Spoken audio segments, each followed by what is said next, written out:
Hey guys, welcome back to our channel where we talk about all things weddings. I've opted for selfie mode on this one because of course my little tripod just broke, so might have to get a new one of those. But I thought since it's still one of the first few videos on the channel, I might as well kind of come on here and talk a little bit about just how I started my wedding planning business and how like what inspired me, how that all got started, what my background is, those sorts of things. So yeah, without further ado, I'm originally from Los Angeles, California.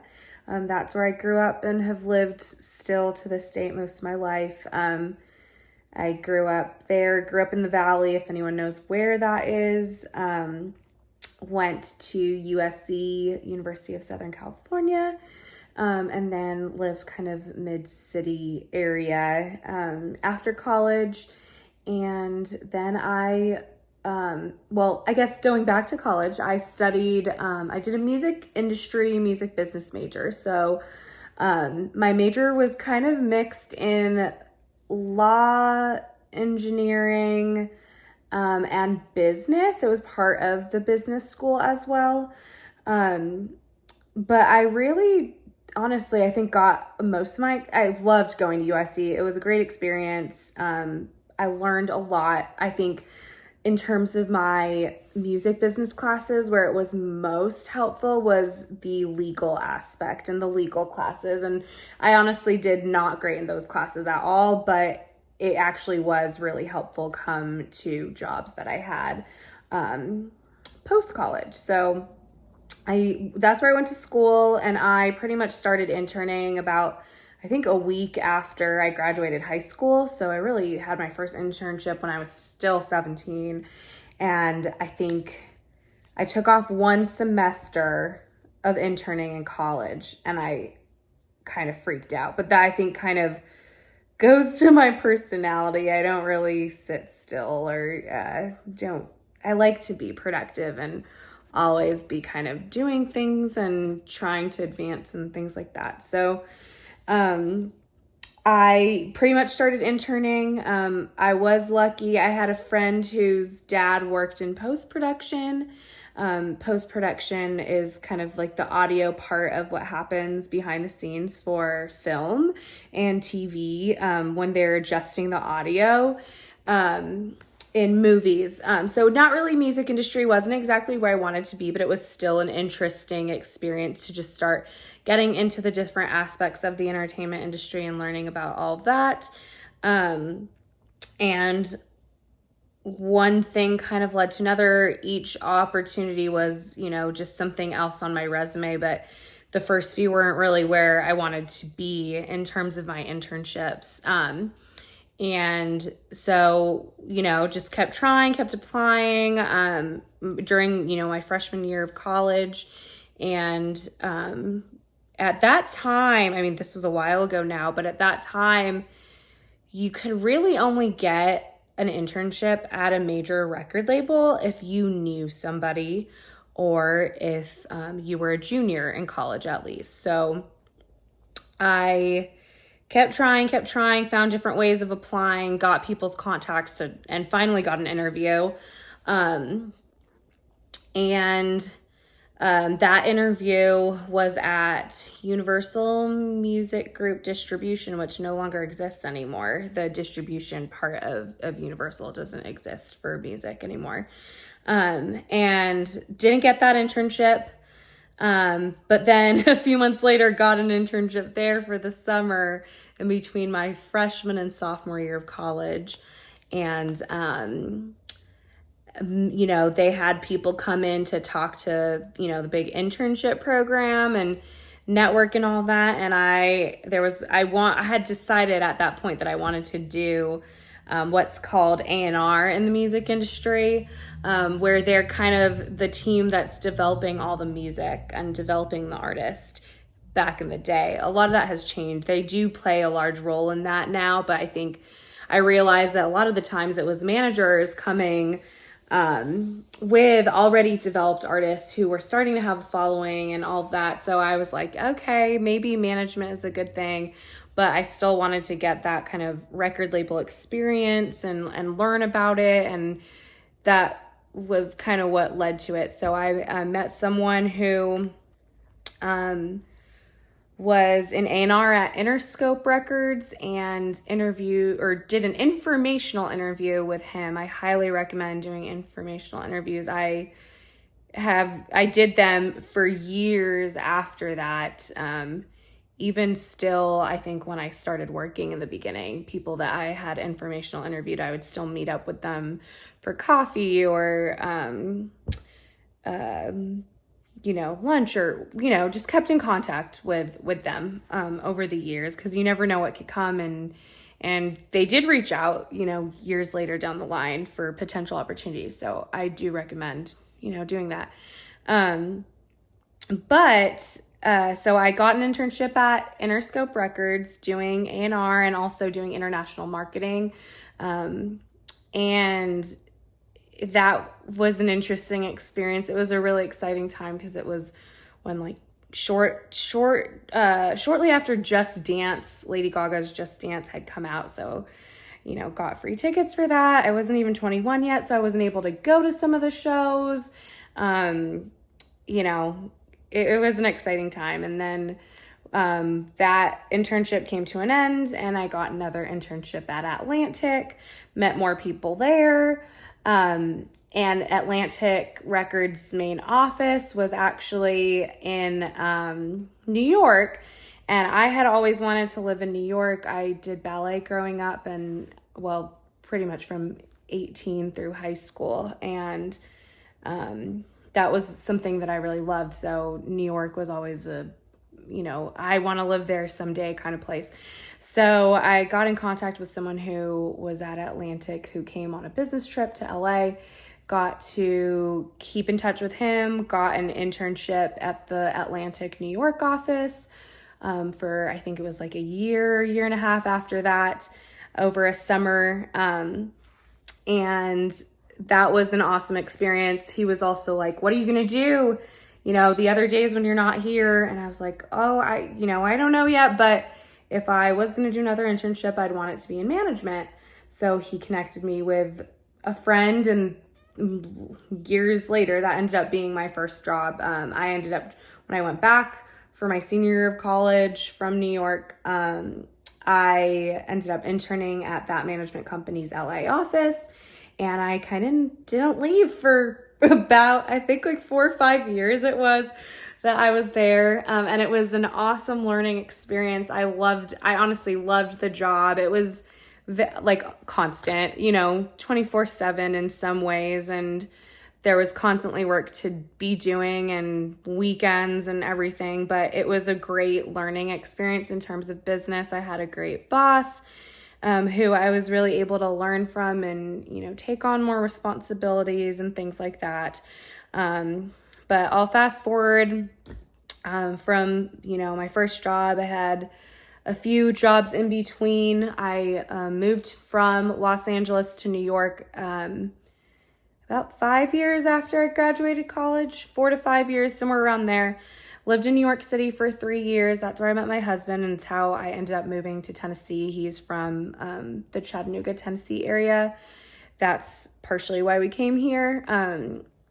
But I also, in my jobs after management, was doing, digital marketing and more marketing kind of jobs and things like that within the music industry. So it just was able to build on the resume of, different aspects that go into running a business. When you're doing music management for an artist, you're essentially working on running their business to a certain extent. There's so many different aspects of that and elements that go into it, but that is kind of what it is. So there's just so many skills that you learn that can be taken into different industries.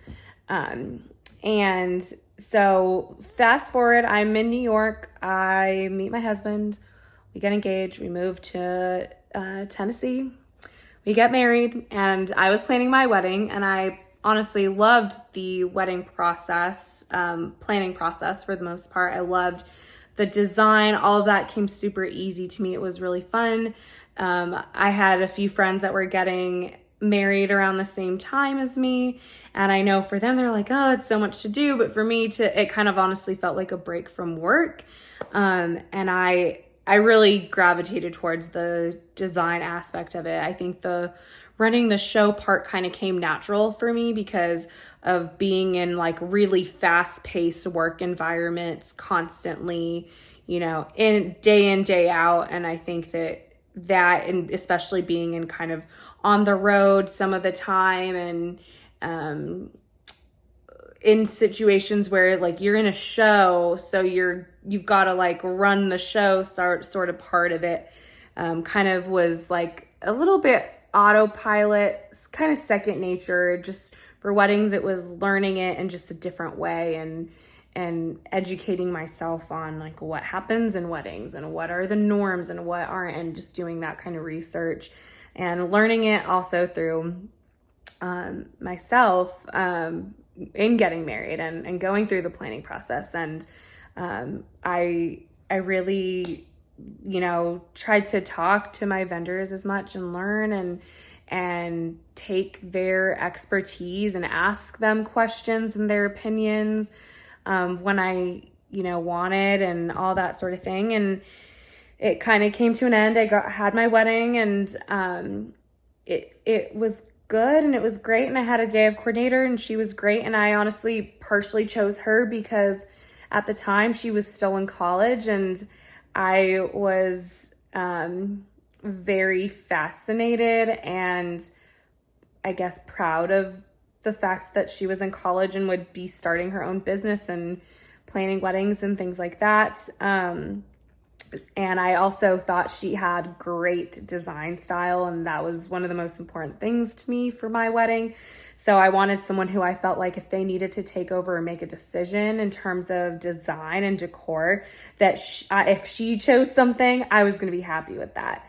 And that was just, a personal reason why I did it. But I totally saw her as a go-getter, and I think I honestly didn't really look at anybody else. The second I saw pictures of a style shoot that she had done, and read about her and where she was in the place in her life, I was like, that's the person that I want. It didn't really matter to me if they had 10 years of experience. It was more about like, are they a go-getter? What is their personality like? What is their style like? Those sorts of things. So that was my reasoning for why I chose my day of coordinator. I guess a few months after that, I kind of started as, I reached out to the venue that I got married at, and I was like, hey, if you have any brides who, really can't afford a planner and just would love some help, like I'd love to help them and just test it out and see how it goes. And then about a month after that, I was like, nah, I'm really going to try this. And, put together a logo, just updated like an Instagram account and all those sorts of things. And there was a girl here that I had met in Tennessee, and she had just gotten engaged. And I was like, hey, I know I haven't spoken to you in a little bit, but congrats on getting engaged. No hard feelings if you don't want this, but I am wanting to start my own wedding planning business, and I would love to help you plan your wedding for free if you would like the help. And so she definitely took me up on that, and I'm so grateful that she did, because it helped me kind of hone in the process that I already had started putting together from my wedding, but to kind of help execute it. And so we planned her wedding over like a 5-month process, and it was a great learning experience for me in terms of somewhat of the prep, but not so much that, but really just the day of, and it really taught like it's not a one-person job. There's just a lot, and I think that depends on like what it helped me really realize, like what is the service that I wanted to offer, like what did I want my business to offer, and how did I want that to be. That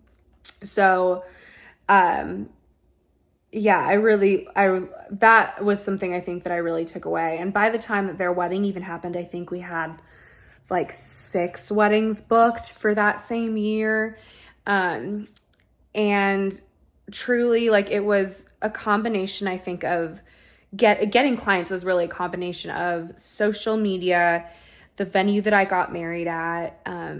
They opened quite a few more venues during the time, and they were super supportive. And that was extremely helpful. But honestly, even after that, like, word of mouth, the business is now about 3 years old, and there have been a handful of brides who were in, brides that first year of business and have referred their friends, and all of that. And I'm super grateful to them for doing that. So that's kind of how it came to be.